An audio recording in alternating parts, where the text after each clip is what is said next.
2023 या 2024 में होने वाली प्राथमिक शिक्षक भर्ती में क्वेश्चंस और सिलेबस लगभग सेम रहेगा। वो 30-30 नंबर का जो रहता है, 30 नंबर की हिंदी, 30 नंबर की अंग्रेजी या संस्कृत या उर्दू, 30 नंबर का गणित, 30 नंबर का पर्यावरण, वही सेम रहेगा जितना मुझे पता है। नमस्कार दोस्तों, आशा करता हूँ कि आप सब लोग स्वस्थ होंगे, खुश होंगे, प्रसन्न होंगे एवं अपने अपने जीवन में संघर्ष करते हुए आगे बढ़ने का प्रयास कर रहे होंगे। दोस्तों, सबसे पहले तो मैं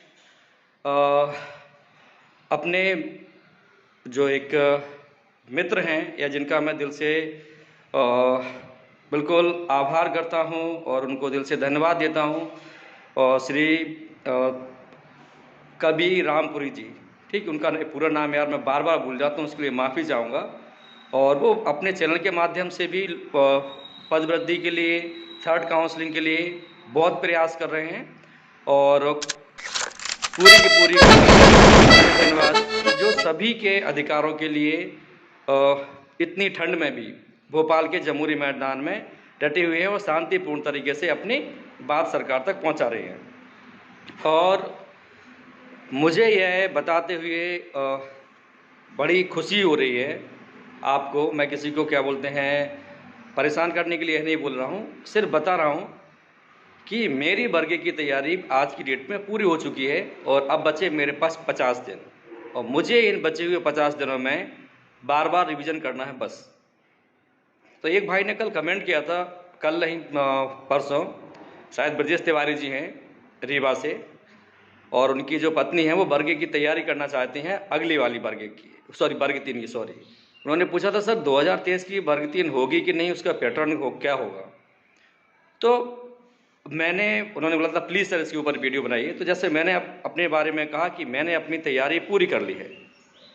अगर आज की डेट में भी सरकार मेरा पेपर लेती है, मैं पेपर देने के लिए तैयार हूँ। मुझे पूरा भरोसा है कि मैं 100 नंबर के आसपास ही लेकर आऊँगा। ठीक है, एक बात। दूसरी बात क्या है, जैसे मैंने लिखा भी है कि जितने जल्दी आप तैयारी शुरू करेंगे उतना आपको लाभ होगा। मैं परसों खान सर का एक वीडियो देख रहा था पुराना, उसमें 2 भाई बहन हैं। बहन शायद दूसरी क्लास में पढ़ती थी और भाई तीसरी क्लास में पढ़ता था। ये दोनों यार 7-7, 8-8 साल की तैयारी में IAS की तैयारी शुरू कर दी है। जैसे आप यूट्यूब पर सर्च करेंगे ना कि खान सर के सबसे छोटे स्टूडेंट, तो आपको मिल जाएंगे। तो आप मुझे बताओ, वो बच्चे 7 और 8 साल में IAS की तैयारी शुरू कर रहे हैं, वो IAS क्यों नहीं बनेंगे। तो जो ब्रजेश तिवारी जी को दिल से धन्यवाद कि उनकी सोच भी बहुत अच्छी है कि अभी से लग जाए वर्ग 3 की तैयारी में, जो भी भाई बहन करना चाहते हैं। और हालांकि देखो, पदवृद्धि के लिए मांग चल रही है, बहुत सारे भाई बहन कमेंट करेंगे, सर आप पदवृद्धि के लिए वीडियो क्यों नहीं बना रहे। तो मैंने तो यार हमेशा पदवृद्धि का सपोर्ट किया है, और पदवृद्धि में ही सबका भला है, इसमें कोई डाउट नहीं है। क्योंकि बहुत सारे भाई बहन ओवर एज हो जाएंगे, फिर ये भर्ती कब क्या होगा कुछ पता नहीं। तो बिल्कुल पदवृद्धि होनी चाहिए, मैं इसका पूरी तरह समर्थन करता हूँ। और जैसे पाटीदार जी बोलते हैं कि पदवृद्धि संजीवनी है, यस, पदवृद्धि संजीवनी है। और जो उपेक्षित विषय हैं उनमें भी पदवृद्धि हो। करणी सेना ने भी इसकी मांग रखी थी, तो इसके लिए फिर से करणी सेना और हमारे रामपुरी सर जी को भी, और पूरी की पूरी रंजीत सर की जमीनी टीम को भी दिल से धन्यवाद। तो आप जितने जल्दी अपनी तैयारी शुरू करेंगे उतने जल्दी आपको जॉब मिलेगा। जैसे भी जो द गाइड है R.K. नारायण जी का, अभी आया है सिलेबस में, इसको मैंने कब पढ़ा था, 2005 में। MA की बुक में, MA के एग्ज़ाम में एक क्वेश्चन आया था, विंग्स ऑफ फायर, जो APJ अब्दुल कलाम आज़ाद जी की बुक है, वो भी पढ़ी थी मुझे लगता है मैंने लगभग 2012-13 में। तो अब मुझे बताओ, हमें कहीं मैं पढ़ के नहीं गया था, लेकिन वो पढ़ा हुआ था, वो काम आया। तो कुल मिला के आप पढ़ते रहो, और आप मेरा मत सोचना यार इसका तो सिलेबस पूरा हो गया ना, मुझसे कंपेयर मत करना प्लीज़। क्योंकि यार मैं 41 साल का हूँ, जॉब मेरी 27 साल में लगी थी, वर्ग 2 और 3 नहीं की, वो अलग बात है। 2008 में ही लग जाती, क्योंकि 2008 में कितने थे मैंने बताया भी आपको। वर्ग 2 में थे मेरे 132 नंबर बायो से, विज्ञान से, और वर्ग 3 में 110, 58.84। भला ही मेरा BEd DEd नहीं था, लेकिन उसके बाद भी हो रहा था। क्यों नहीं किया, आपको पता है, भगवान की कृपा से कोचिंग में खूब कमाते थे, और मुझे नहीं लगता था कि वो 2500 और 3500 में मैं अपने सभी भाई बहनों का खर्चा उठा पाऊंगा। इसलिए मुझे 14 साल वेट करना पड़ा अगली नौकरी पाने के लिए। मिली कौन सी, वही कि भाई वर्ग 2। तो मुझसे कंपेयर मत करना यार, क्योंकि मैं ये नहीं कह रहा हूँ कि मैं बहुत बड़ा हूँ, बहुत पढ़ाकू हूँ ना। मैं सिर्फ ये कह रहा हूँ कि नो डाउट मुझे पढ़ने के लिखने का बहुत शौक़ है, और शौक़ नहीं, मैं तो बोलता हूँ जुनून है। लोग बोलते हैं कि वो पढ़ाई की कीड़ा है, मैं कीड़ा नहीं हूँ पढ़ाई का, मैं एनाकोंडा हूँ।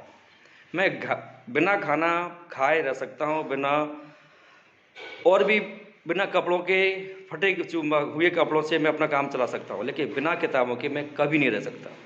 मुझे पढ़ने और पढ़ाने का ही जुनून है। सो आप भी बिल्कुल मत घबराओ। 50 दिन बहुत हैं, मत घबराना। अभी भी जैसे मैंने पहले भी बोला, अगर आप 2 घंटे सुबह 2 घंटे शाम कर रहे हो, आपका सिलेक्शन होने वाला है। आप पात्रता परीक्षा भी क्वालिफाई करेंगे और बाद में जाके चयनित भी होंगे। दूसरी बात, एग्ज़ाम कभी भी हो, प्लीज़, जैसे मुझे पता है मैंने नवंबर में वीडियो बनाया था कि पेपर ज़रूर होगा, नहीं माना लोगों ने कि अभी यही भर्ती तो पूरी हुई नहीं है, तुम क्या वीडियो बना रहे हो। लेकिन डिंडोरी और सिवनी से बहुत सारे भाई बहन हैं जिन्होंने उसी समय तैयारी शुरू कर दी थी, और वो बहुत अच्छे पोजीशन में हैं। तो 2023 जो प्राथमिक शिक्षक भर्ती है उसका पैटर्न सेम रहेगा। नेगेटिव मार्किंग की संभावना उसमें भी बहुत ज़्यादा है, ठीक है। और वर्ग 3 का पेपर इस बार ही ऑलरेडी इतना टफ था, तो वो कैसा होगा कोई नहीं जानता। लेकिन एक चीज़ है कि ये एग्ज़ाम क्वालिफाइंग ही है, कोई मेरिट वाला तो है नहीं, तो इसमें घबराने की ज़रूरत नहीं है। दूसरी बात क्या है यार, जब टफ कंपटीशन होता है तो उसमें पढ़ने वालों को फ़ायदा होता है, यकीन मानो। तुक्के वाले अपने आप आउट हो जाते हैं। तो जो भी भाई बहन पढ़ रहे हैं उन्हें कोई भी घबराने की ज़रूरत नहीं है। नेगेटिव मार्किंग बनी रहने दो, क्योंकि मैं बनी रहने का इसलिए बोल रहा हूँ क्योंकि यार आप मुझे बताओ, क्या मेरे कहने से हट जाएगी? नहीं हटेगी। तो फिर मैं कौन सा रास्ता निकालूँ जिससे कि आप सबको फ़ायदा हो? तो मैं तो ये कहूँगा आप प्रैक्टिस करो और ऑब्जेक्टिव के भरोसे बस रहना। आप लोग एक एक चीज़ को याद करना, ठीक है। जैसे द टेम्पेस्ट है, कब लिखी गई थी? 1610-11 में। कब प्रिंट हुई थी? 1623 में, ठीक है। इसमें कितनी लाइन है? 268 लाइनें हैं। तो ये सब आपको पता होना चाहिए, बिल्कुल आपकी जबान पर होना चाहिए। ऑब्जेक्टिव की कोई ज़रूरत नहीं है, ठीक है। और जब आप इस तरह से पढ़ोगे, यकीन मानो आप सबका सिलेक्शन होगा। आप किसी भी कैटेगरी से क्यों ना बिलोंग करते। एक बहन ने कमेंट किया, सर आप तो ओबीसी के, आपको 75 चाहिए, हमें तो 90 चाहिए। अब मैं उन बहन से अभी कुछ नहीं बोलूँगा, मैं सिर्फ इतना बोलूँगा, पढ़ने वाले सिर्फ पढ़ने वाले होते हैं। और आपने देखा भी होगा, जैसे अभी वर्ग 3 की भी आई, उसमें हज़ारों बच्चे ओबीसी के यूआर में फ़ाइट किए हैं। तो मैं आरक्षण के ऊपर नहीं जाना चाहूँगा, मैं सिर्फ ये कहना चाहूँ, आप तो दिल से अपनी तैयारी करो, आप सिलेक्शन पाएंगे। आप चाहे एससी के हों, एसटी के हों, ओबीसी के हों, ईडब्ल्यूएस के हों, यूआर के हों। और आपको सफलता कौन दिलाएगा? आपकी प्रैक्टिस, आपका सिलेबस। बार बार मैंने बोला है। और बिल्कुल मत घबराना, बिल्कुल मत घबराना, बिल्कुल मत घबराना। आप सिलेक्शन पाएंगे, ज़रूर पाएंगे, ठीक है। और ये पात्रता परीक्षा क्या है यार? यही ज्ञान, यही पढ़ाई आपको चयन में भी काम देने वाला। तो एक और हम्बल रिक्वेस्ट है मेरी कि आप इस परीक्षा के बाद, मतलब जो पात्रता परीक्षा है, इसको क्वालिफाई करने के बाद रुकना मत, अपना रिवीजन करते रहना, और यही आपको मेरिट लिस्ट में सबसे ऊपर रखेगा। तो यही था मेरा प्रयास, और कि आप लोगों को अपनी जर्नी शेयर कर सकूं। और एक बात और, मैंने अपना जो सिलेबस है डायरी में भी लिखा है, और उसकी फ़ोटो कॉपीज़ भी अपने पॉकेट में भी रखी हुई हैं, और भगवान की कृपा से यहाँ भी रखी हुई हैं, सारे चैप्टर्स, हर एक टॉपिक।